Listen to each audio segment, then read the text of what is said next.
अक्षय ने सब में अपने आप को प्रूव किया है। पहले केसरी किया, अब केसरी चैप्टर 2 आ चुका है, जिसमें अक्षय का अलग किरदार देखने के लिए मिलेगा और उनके अपोजिट आर माधवन को भी देखा जाएगा, जो उनके खिलाफ केस लड़ते हुए दिखाए जाएंगे।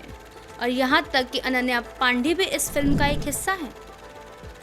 तो भाई अक्षय कुमार जब ऐसी फिल्में बनाते हैं तो ऑडियंस बहुत कुछ एक्सपेक्टेशंस करने में लग जाती है कि क्या कुछ अक्षय इस बार डिलीवर करने वाले हैं अपने परफॉर्मेंस से।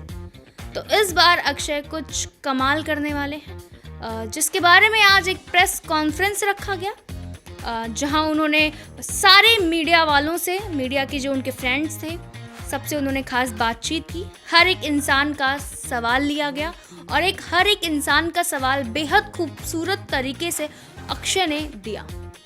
अक्षय सबसे पहले सवाल किया गया जया बच्चन के ऊपर कि जया बच्चन ने कहा कि वो टॉयलेट एक प्रेम कथा ये फिल्म कभी नहीं देखेंगी। तो अक्षय ने कहा कि ठीक है, वो अगर ऐसा कह रही है तो सही है, कोई बात नहीं। अक्षय ने इस पे कोई खास जवाब नहीं दिया, लेकिन बस उन्होंने ऐसा ही कहा। So recently Jaya Bachchan ma'am has said that because of the toilet name, she has said that I will not watch that film. अब अगर उन्होंने कहा है तो फिर सही होगा, मुझे नहीं पता।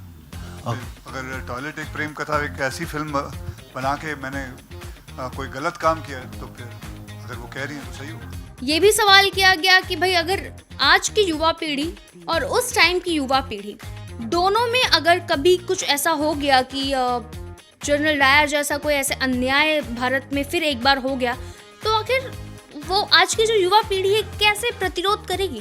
तो उन्होंने कहा कि शायद उस समय की युवा पीढ़ी से ज़्यादा इस समय की युवा पीढ़ी ज़्यादा सपोर्ट करेगी सरकार को और बहुत ही अच्छे तरीके से प्रतिरोध करेगी। हर सवाल का जवाब बेहद खूबसूरत तरीके से, बहुत ही सादगी से उन्होंने दिया। और यहाँ तक कि उन्होंने ये भी पूछा कि भाई किसी और का सवाल है तो वो भी दे दिया जाए, वो भी मैं ज़रूर आंसर करना चाहूँगा। तभी एक सवाल पूछा जाता है कि भाई करण जौहर से पूछा जाता है कि इस फिल्म को टैक्स फ्री करने की बात कही जाती है कि अगर ये फिल्म सरकार से क्या आप आग्रह करेंगे कि ये फिल्म टैक्स फ्री हो जाए। तो उन्होंने कहा कि मैं बस इतना चाहता हूँ कि ऑडियंस इसे देखे, फिल्म का फ्यूचर ही डिसाइड करेगा कि ये फिल्म टैक्स फ्री होती है या नहीं। अक्षय कुमार ने भी कहा कि वो अंग्रेजों से चाहते हैं कि अंग्रेज माफ़ी मांगे।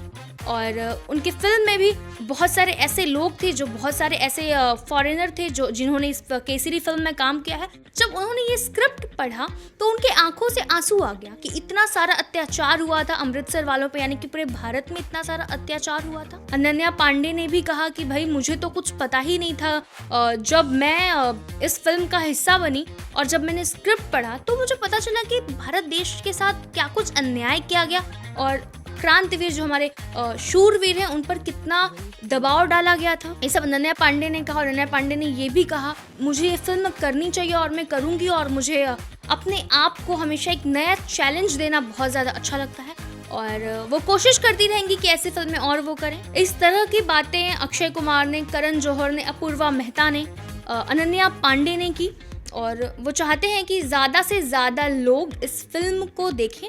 और अक्षय ने ये भी कहा कि वो हमेशा ऐसी फिल्में बनाते रहेंगे, जैसे उन्होंने बार बार एक फिल्म का नाम मेंशन किया, पैडमैन, टॉयलेट एक प्रेम कथा और अब केसरी 2। अक्षय कुमार की सफल फिल्मों में से एक स्काई फोर्स भी है और अब केसरी 2।